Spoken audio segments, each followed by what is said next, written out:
Sa ibang balita, ginawaran po ng cash gift incentive na nagkakahalaga po ng 10,000 pesos sa mga residente ng Pozorrubio na may edad 90 pataas.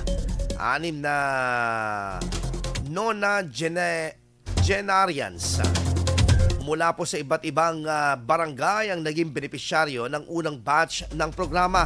Ayon po sa lokal na pamahalaan, ang programang ito ay bahagi ng kanilang advokasya na kilalanin ang mga kontribusyon ng mga matatandang sa bayan. Ang pamamahagi po ng nasabing insentibo ay alinsunod sa lokal na ordinansa at batas ng bayan.